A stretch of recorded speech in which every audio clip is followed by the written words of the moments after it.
क्रियाकलाप 7.3 अपने जिले, प्रदेश एवं देश के राष्ट्रीय उद्यान, वन्य जंतु अभ्यारण्य एवं जैव मंडलीय आरक्षित क्षेत्र की संख्या ज्ञात कीजिए। सारणी 7.1 को भरिए और इन क्षेत्रों को अपने प्रदेश एवं भारत के रेखा चित्र में दर्शाइए। ठीक है, आगे है 7.4 जैव मंडल आरक्षण।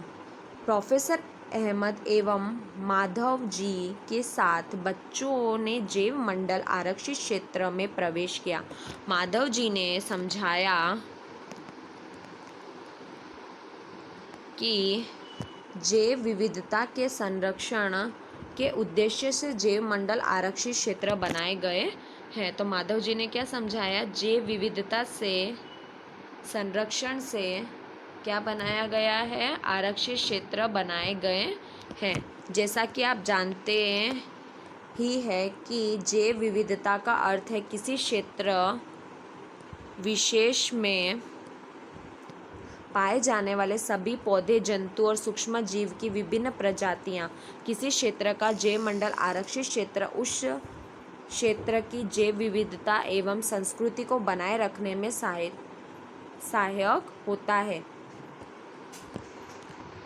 अब आगे, किसी जैव मंडल आरक्षित क्षेत्र के अंतर्गत अन्य संरक्षित क्षेत्र भी हो सकते, जैसे पंचमढ़ी जैव मंडलीय आरक्षित क्षेत्र में संतपुड़ा नामक एक राष्ट्रीय उद्यान, बोरी एवं पंचमढ़ी चित्र नामक 2 वन्य जंतु अभ्यारण्य आते हैं। तो यहाँ पर क्या बताया गया है कि जिस तरीके से वहाँ पे पौधे एवं जंतु क्या हो सके, सुरक्षित रह सके, और वहाँ पर आरक्षित क्षेत्र उसमें जैव विविधता एवं संस्कृति का, मतलब जो संस्कृति अपनाई जा रही है तो उनका पालन भी हो सके। तो ऐसे जैसे संतपुड़ा है, राष्ट्रीय उद्यान नामक बोरी है, तो यहाँ पर हमें देखने को मिलता है। देखिए, यहाँ पे आपको एक चित्र बताया गया है जिसमें है सारणी 7.1 संरक्षण हेतु सुरक्षित क्षेत्र। तो आपको यह पूरा भरना है। देखिए, यहाँ पर आपको एक मानचित्र भी दर्शाया हुआ है जिसमें यहाँ पे देखिए चूना, बोरी अभ्यारण्य, धेन, बोरी संरक्षित क्षेत्र, संतपुड़ा राष्ट्रीय उद्यान, उसके बाद देखो पंचमढ़ी अभ्यारण्य, पंचमढ़ी, पिपरिया को, पानर पानी गेट,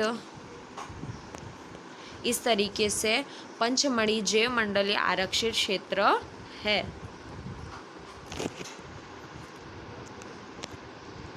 अब आगे है क्रियाकलाप 7.4।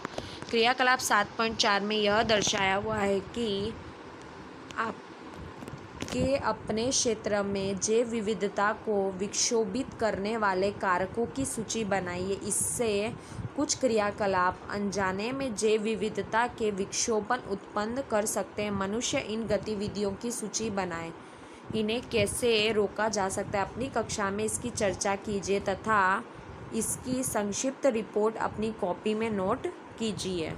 ठीक है, आगे 7.5 पेड़ पौधे एवं जीव जंतु। बच्चों के भ्रमण करते समय जैव मंडल आरक्षित क्षेत्र की हरियाली संपदा की प्रशंसा की। वे लंबे लंबे टीक के वृक्षों, वन्य प्राणी को देखकर प्रसन्न थे। तो उन बच्चों ने क्या किया? भ्रमण करते हुए आरक्षित क्षेत्रों की हरियाली की, वहाँ पे कितने अच्छे वृक्ष है, लंबे लंबे वृक्ष है, तो उनकी प्रशंसा की। अब आगे है, देखिए, पहली ने अचानक एक खरगोश देखा और उसे पकड़ने का प्रयास किया। वह उसके पीछे दौड़ने लगी। प्रोफेसर अहमद ने उसे रोका। उन्होंने समझाया कि जंतु अपने आवास में प्रसन्न रहते हैं, हमें उनको परेशान नहीं करना चाहिए।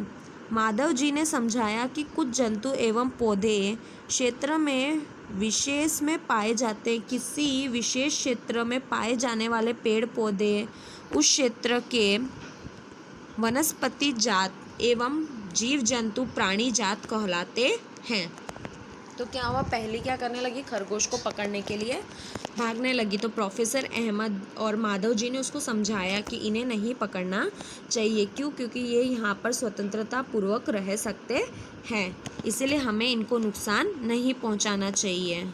चलिए आगे, देखिए यहाँ पे आपको अलग अलग नाम बताए गए हैं, साल, सागौन, आम, जामुन, सिल्वर फन, अर्जुन इत्यादि वनस्पति जात तथा चिकारांगा, नीलगाय, बंकिंग, हिरण, चीतल, तेंदुआ, जंगली कुत्ता, भेड़िया इत्यादि पंचमढ़ी जैव मंडलीय आरक्षित क्षेत्र में प्राणी जात कहलाती है। तो आपसे ये परीक्षा में पूछा जा सकता है कि कौन सी प्राणी जात कहलाती है या कौन सी वनस्पति जात।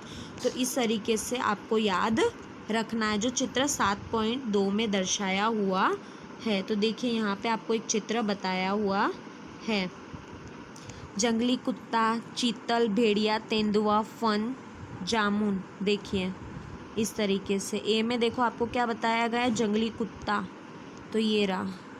इसके बाद आपको बताया गया है चीतल,